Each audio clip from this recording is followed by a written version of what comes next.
Hai guys, welcome back to my YouTube channel. Jumpa lagi dengan Fuji. Di video kali ini aku mau membahas sesuatu nih yang sangat krusial banget buat teman-teman yang ngerasa ini tuh udah stereotip antara perempuan dan laki-laki tuh udah parah banget nih.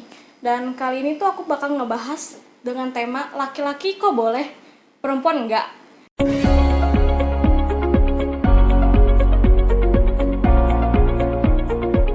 Nah, kali ini aku bakal ngebahas bareng seseorang ya, ini bisa dibilang senior aku, ini salah satu organisasi. Nah, nanti untuk teman-teman pengen tahu lebih lanjutnya kita kenalan.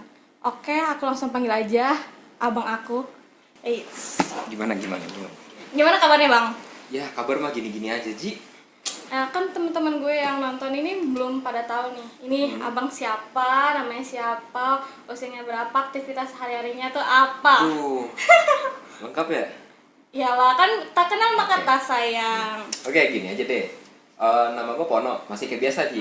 Kalau gue kan perkenalan diri, nama gue Pono. Gak mau nama asli? Enggak, Pono, cukup Pono, nggak pakai R.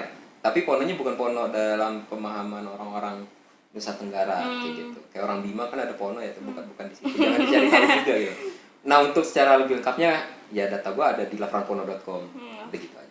Itu nanti gue tampilin sini. Itu websitenya ya, lafarpono.com. Berarti nanti kalau ada nomor handphone bisa di calling gitu? Oh, bisa. Oh, bisa.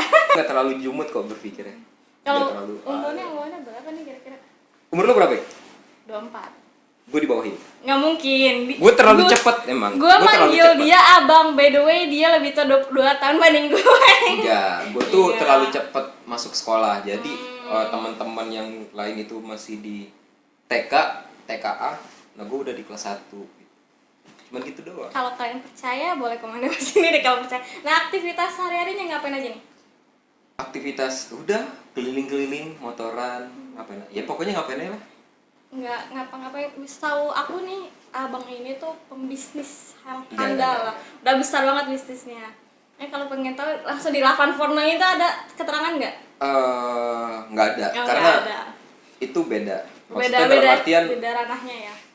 Beda. Ya, yang buat dikonsumsi sama orang-orang ya apa yang patut untuk orang-orang ketahui aja. Ya masalah gue pribadi ya itu cukup gue pribadi, kira-kira kayak gitu. Sempat chat-chatan juga nih. Aku sempat ada beberapa pertanyaan-pertanyaan. Nah, kan kali ini aku pengen bahas kok laki-laki boleh, perempuan enggak. Apanya nih? Temanya itu. Oh, temanya gitu. Nah, gue bakal nanya beberapa pertanyaan nih. Yang nggak banyak 5 aja. Tapi agak beranak gitu. Boleh kan ya? Boleh. Udah siap nih ditanya-tanya? Aduh. Oke lah, boleh lah. Boleh ya. Abang kan sekarang masih masuk laki-laki muda ya, masih masuk laki-laki muda masih, nih. Masih. Pemuda. Nah, Gue kategori pemuda. Pemuda, karena kan pemuda maksimal sampai 30 tahun kan, ya nggak sih, ya kan? Nah, jadi masih muda nih ibaratnya. Yang pertama nih, menurut abang, kalau ngelihat perempuan zaman sekarang itu gimana sih dalam pergaulan zaman sekarang? Secara pergaulan? Iya, secara pergaulan. Secara pergaulan sih masih aman-aman aja ya, tapi lebih ke arah kayak nggak ada dampak apa ya, nggak kelihatannya sih secara interaksi sosialnya, karena ya mungkin karena beda kali ya, misalkan Bedanya gimana nih? kayak kita nih ya kan, zaman-zamannya kecil main gundu sama teman-teman, main petak umpet gitu, main galaksin atau main dampu, main apa gitu. Tapi kan beda ya sama teman-teman yang mungkin lahiran di tahun 2000. Udah milenial itu. 2000 ke bawah, terus ya lebih ya kecil-kecilnya udah kena handphone, gadget, kemudian ya game-game online segala macam, hingga pada akhirnya udah ketika nongkrong tuh kayak nggak masih fokus sama gadgetnya nggak sih? Nggak terlalu ngebaur lah sama teman-teman yang lain. Mungkin itu aja sih perbedaannya sedikit. Tapi kalau untuk perempuannya sih lebih ke arah malu-malu gimana ya? Apa nih ya? Maksud gue, tapi gue lebih enaknya bahasain kayak gini nih. Pergaulan perempuan zaman sekarang tuh lebih santai, bisa ngikutin gimana sih alur yang sekarang gitu loh. Sekarang itu bawaannya lebih santai, lebih enjoy, kemudian dia ngebaur, udah kumpul-kumpul bareng-bareng meskipun kondisi kayak gini sekarang. Iya. Tapi enak lah, nggak jauh beda lah sama teman-teman mungkin generasi kita lah ya kayak gitu. Kita. Soalnya kan gue beda tipis kan umur, beda masih tipis. tuaan sedikit. Agak gimana gitu ya, jangan sampai kita cross check KTP ini. Untungnya gue gak punya KTP, belum punya kan? Gitu masih 18, apa belum dapat KTP? Belum dapat. Gitu ya. Masih dada gemes loh kira-kira. Parah. Parah. Kalau tipe perempuan idaman abang tuh kayak gimana? Mungkin yang lagi nonton ada yang tipe idamannya gitu kan, atau dia mau daftar ke abang gitu. Itu cuma ada dalam alam imajinasi gue doang lagi. Ya kan sekarang imajinasinya boleh dikeluarin. Apa? Yang suka denger lagu Frederick Chopin, Tuh, ya. Van Beethoven, atau akrab sama musikalnya si Yani, Samuel Yervinya. Tuh bukan gue banget. Gitu. Pokoknya atau Defcos, Itu yang Kenny itu, G, yang itu. Oh, yang, Neji. Kenny G saksofon, kemudian biola. Nah itu tuh. Agak-agak jazz gitu ya nggak sih? Iya, apalagi yang memang musik-musik lama ya, Van Beethoven, kemudian Paganini, Chopin, itu seru banget. Jadi tipenya yang suka selera musik yang sama gitu. Gue nanya nih tipenya. Iya sih. Selera musiknya sama atau ada? Ya lebih ke selera musiknya aja sih. Kalau soalnya emang bakalan kebawa gitu loh sama kepribadian. Ngaruh banget ke kepribadian. Kira-kira gitu. Kalau ya jadi gue suka K-pop, kepribadian gue beda gitu ya kan. Sesuai dengan lebih kayak riang-riang gitu kan. Kadang riang atau malu kan kalau lu. Meskipun pede sama malu-maluin tuh beda tipis gitu loh. Iya gitu sih emang ya. Makanya gue main TikTok nih, mohon maaf. Jadi kita balik ke pertanyaan nomor 2. Kan tadi udah ngomongin tipe cewek. Abang masalah nggak sih sama cewek yang ngerokok, minum minuman keras, dan udah nggak virgin jadi pasangan lo? Kalau misalnya lo nemuin itu gimana? Ya nggak masalah sih. Kalau gue temuin ya nggak apa-apa. Ya lo maksudnya nggak masalah kalau dia buat jadi pasangan lo. Cewek emang kenapa? Nggak minum dan emang kenapa? Kan gue nanya kan sebagai laki-laki. Emang ya nggak masalah, bagi gue sih nggak masalah. Ya itu juga, ya itu mah urusan mereka. Ya lo mau ngerokok, padahal buat pasangan buat lu nih, pasangan buat lu, bukan teman. Nggak ada soal. Jadi lo nggak masalah gitu? Nggak masalah. Walaupun misalnya kan kebanyakan cowok agak idealis ya, kayak misalnya gue nggak mau sama gak cewek. Nggak ada cowok yang idealis tuh nggak ada. Berarti sebenarnya cowok nggak ada yang idealis, catat ini semua. Nggak ada. Mau lu salim apapun lo, misalkan kayak gini nih, gue pengennya itu yang bener-bener gue yang lepas segel lah gitu, segala macam.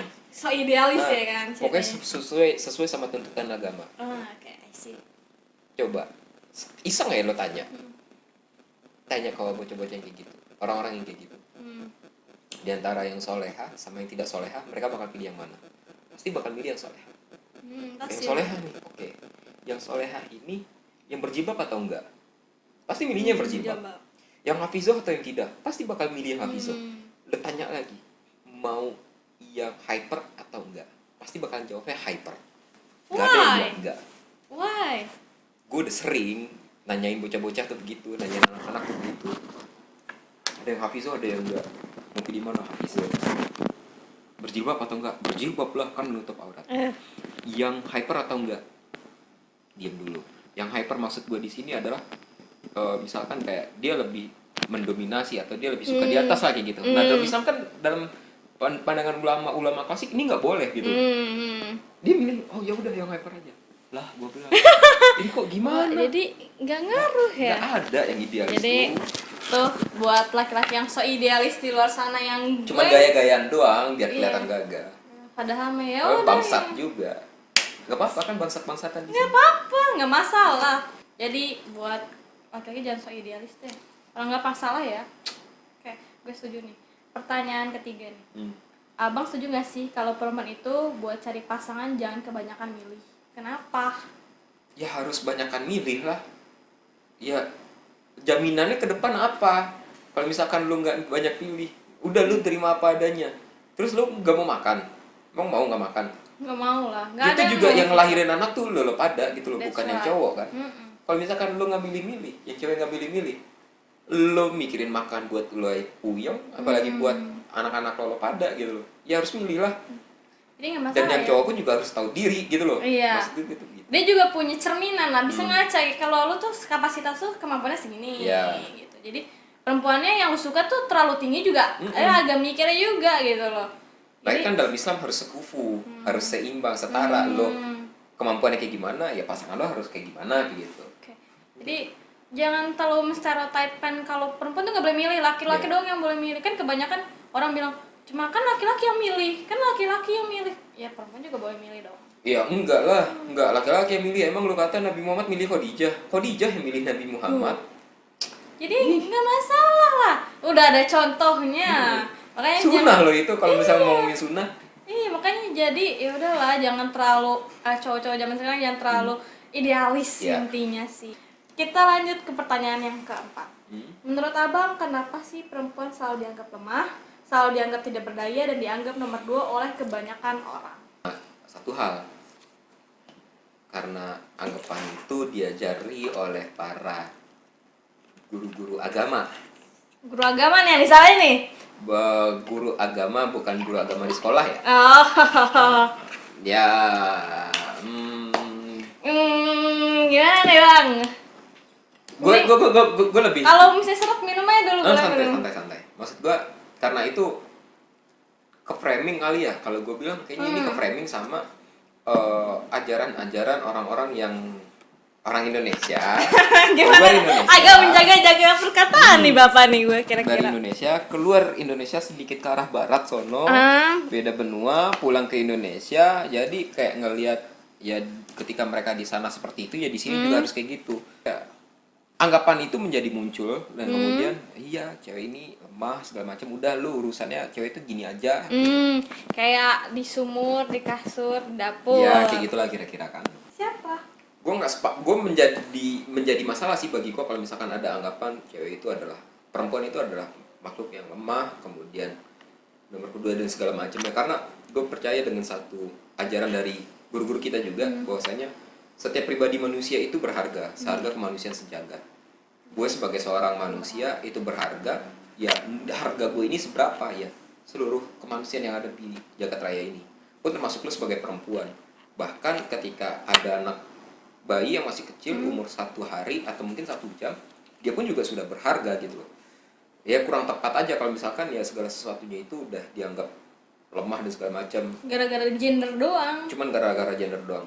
Ya kalau misalkan ada anggapan yang kayak gitu, pesan gue sih paling sering-sering nonton film, kemudian baca-baca buku sejarah keislaman. Capek pak, Nabi Muhammad tuh memperjuangkan kaum perempuan. Dengerin, capek Nabi. Lihat aja di film Muhammad Messenger of God. Iya, Muhammad Messenger of God itu kalau nggak salah gue yang di tahun 2015 karya Majid Majidi. Di situ ada kok sedikit ya bahan tontonan aja. Kasihan. Jadi gini, perempuan dulu rendah dinaikin sama Nabi Muhammad, kemudian sekarang lo mau balik lagi nih ke zaman jahiliyah gitu loh. Gimana sih logikanya? Berarti lu otaknya mundur, berarti pikirannya mundur dong kalau misalnya. Parah jauh. Iya. Jauh. Mentok pur gitu. Hanya kan kita udah masuk zaman yang udah modern, tiba-tiba lo menjatuhkan perempuan gitu, kayak lo berarti mundur. Parah lu. Parah banget sih. Udah. Bukan teman gue sih yang begitu tuh, bukan teman gue. Emang parah. Last question. Apa pesan abang buat teman-teman generasi milenial buat soal kesetaraan gender ini? Masih sama sih. Kalau kita ngikutin alur obrolan kita barusan ya lu jangan terlalu kaku-kaku banget dalam beragama, lu santai aja, lu enjoy aja, nikmatin dalam kehidupan itu kayak gimana. Yang penting lu tahu batasan-batasan lu sampai mana. Kalau lu nggak mau pakai hijab juga nggak masalah, atau lu mau melakukan suatu hal-hal yang memang bukan fitrahnya perempuan menurut pandangan masyarakat, tapi lu mau untuk melakukan hal itu, ya nggak masalah, lu kerjain aja. Tapi yang pastinya mental lu harus siap untuk menerima apapun konsekuensi yang akan lu terima, yang mungkin harus lu alami itu gitu. Karena gue lebih percaya Tuhan bakalan memberikan hal-hal yang terbaik untuk pilihan yang baik, dan Tuhan akan memberikan hal-hal yang buruk terhadap pilihan yang buruk terhadap dari apa yang dilakukan oleh manusia. Nah oleh karena itu ya lu mau pakai jilbab juga nggak masalah, nggak pakai jilbab juga nggak masalah. Yang penting lo tahu gimana caranya lo aman, nyaman, ya kayak tadi lah yang gue bilang gitu. Lebih karena situ aja sih. Jadi intinya sih ya apapun yang kita lakukan kita harus terima konsekuensinya. Itu mau perempuan mau laki-laki sama aja gitu. Jadi jangan terlalu terpaku, perempuan nggak bisa, laki-laki bisa, ya nggak gitu konsepnya. Gitu sih. Apapun itu bisa kok. Ya mungkin yang penting kayak kita kan cewek mungkin dari biologinya sistem tubuhnya kan lebih lemah karena kita punya rahim, jadi kayak nggak boleh ngangkat berat gitu kan. Jadi mungkin kalau misalnya ada laki-laki ya kita minta tolong laki-laki, bukan berarti kitanya lemah dan kita nggak bisa gitu, bukan berarti, kita hanya meminta tolong gitu. Jadi ya laki-laki jangan terlalu besar kepala juga sih ya gitu. Ya gue mau bodo amatan ya, kalau misalkan cewek mau angkat galon atau apa ya gue mau bodo amatan. Kalau misalkan mau ngangkat ya angkat, kalau misalkan nggak bisa minta tolong gitu loh. Pun hanya ketika lo mau mabok ya gue mau bodo amatan gitu loh. Lo mau minum, yang penting kalau mabok lo tahu gimana lo bisa pulang dengan aman, udah gitu aja. Konsekuensinya lebih baik. Karena mungkin kayak laki-laki kan yang membuahi, ibaratnya kalau laki-laki mabok ya lo kalau misalnya bener ada cewek iseng juga gitu ya lo nggak bakal hamil gitu karena lo nggak punya rahim gitu. Nah kalau cewek yang mabok terus ada cowok yang jahil ya dibungkus lo dibungkus tuh ya. Jadi ya hati-hati aja, be careful gitu. Jadi apapun yang kalian lakukan kalian juga harus menerima konsekuensinya, karena setiap tindakan itu ada konsekuensinya. Jadi ya be careful aja buat adik-adik generasi Z gitu. Buat teman-teman Asik. Oke lah, gitu aja obrolan kita. Makasih banget buat Bang Pono udah nyempetin mampir buat ngobrolin masalah perempuan dan laki-laki. Asik. Jadi kan lebih enak ya kalau cuma perempuan yang ngomongin, kan enak ada laki-lakinya. Jadi tenang, kalau gue juga ngobrolin masalah begituan karena bukannya karena gue anjing ini orang nggak beragama banget gitu loh. Kok begini banget ya. Gue juga santri, akhirnya gue lebih milih ya udahlah santai aja sih dalam beragama. Agama juga nggak ngeribetin lo pada. Ya, lu jangan memperibetkan agama juga gitu. Santai aja. Ya karena setahu gue agama Islam tuh kayak fleksibel ya. Parah. Fleksibel, dan kita juga agama paling santuy coy. Kita santuy, tapi bukan menyepelekan. Jangan terlalu santai juga ya, jangan nyepelein juga. Iya. Gitulah. Oke, mungkin itu aja diskusi kita kali ini. Jangan lupa like, comment, dan subscribe, dan jangan lupa follow sosial media kita di bawah sini. Dan jangan lupa share biar aku semangat lagi buat bikin videonya. Mungkin itu aja. Thank you. See you next time. Bye.